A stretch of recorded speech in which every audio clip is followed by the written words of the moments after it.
Good morning students.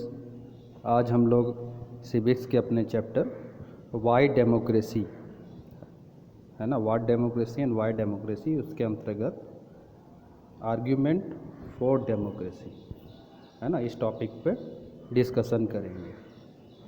अब किन कारणों से डेमोक्रेसी एक बेटर फॉर्म ऑफ गवर्नमेंट है ना। तो सबसे पहला चीज़, एक डेमोक्रेटिक गवर्नमेंट जो होता है वो अकाउंटेबल होता है। अकाउंटेबल मतलब वो जवाबदेह है। सरकार जो है, जो लोकतांत्रिक सरकार है, वो जनता के प्रति जवाबदेह होती है।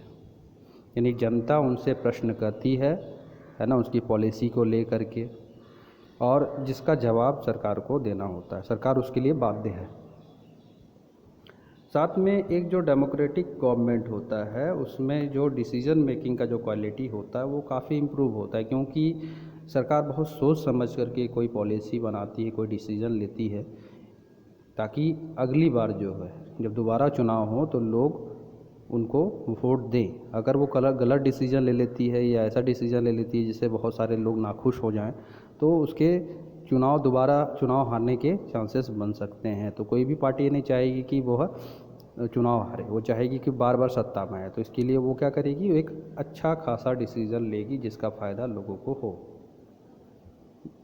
Provide a method to deal with difference and conflicts, जो आपसी मतभेद हैं लोगों के बीच में है ना, उसको दूर करने के लिए डेमोक्रेसी एक सबसे बेटर फॉर्म ऑफ गवर्नमेंट है। क्योंकि एक डेमोक्रेटिक गवर्नमेंट में माइनॉरिटीज़ के हितों का भी ख्याल रखा जाता है। अल्पसंख्यक जिनकी संख्या कम है उनके हितों का भी सरकार को ख्याल रखना पड़ता है, क्योंकि कहीं ना कहीं उनका वोट भी महत्वपूर्ण है। देखिए, डेमोक्रेसी में ना कोई परमानेंट लूज़र होता है, ना कोई परमानेंट विनर होता है। अगर कोई पार्टी चुनाव जीत करके आज सरकार बना लेती है तो ये ज़रूरी नहीं है कि अगले बार भी वो चुनाव जीते दोबारा, है ना, वो हार भी सकती है। जो पार्टी अभी हारी है वो अगली बार हो सकता है जीत सकती है। तो इसलिए डेमोक्रेसी पे कोई परमानेंट विनर है, ना कोई परमानेंट लूज़र है। डेमोक्रेसी जो है वो नागरिकों के आत्मसम्मान को बढ़ाता है, और साथ में ये अलाउ करता है अपनी गलतियों को सुधारने के लिए, दोनों के लिए, चाहे लीडर्स की बात करें चाहे वोटर्स की बात करें, है ना। मान लो वोटर्स ने वोट दे करके इस बार एक ऐसे व्यक्ति को जिता दिया जिसने उनकी इच्छाओं के अनुसार से काम नहीं किया, तो अगली बार के चुनाव में वो क्या करेगी, उस व्यक्ति को वोट नहीं देगी, यानी अपनी गलती को सुधार रही है।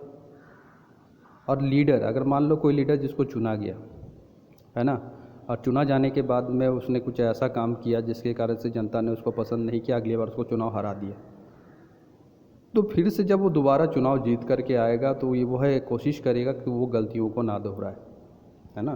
तो ये अपने गलती यानी भूल को सुधार करने का मौका देता है डेमोक्रेसी। डेमोक्रेसी में इस बात के चांसेस बहुत ज़्यादा होते हैं कि जो निर्णय होगा वो अच्छा ही होगा, वो काफ़ी सोच समझ करके लिया जाएगा। Likely to respect people on wishes and allow different type of people to live together. Democracy हमेशा लोगों के अनुसार से निर्णय लेता है। डेमोक्रेटिक गवर्नमेंट जो होती है वो आम लोगों के अनुसार से ही सारा का सारा पॉलिसीज़ बनाती है, सारे नियमों को बनाती है ना, ताकि ज़्यादा से ज़्यादा लोगों को उसका फ़ायदा हो और लोग उसको पसंद करें। इन लोगों की इच्छाओं के अनुसार डेमोक्रेटिक गवर्नमेंट वर्क करती है। तो आज के लिए बस इतना ही। कल हम लोग आर्ग्यूमेंट अगेंस्ट डेमोक्रेसी यानी लोकतंत्र के विरोध में जो आर्ग्यूमेंट्स हैं उनके ऊपर डिस्कशन करेंगे।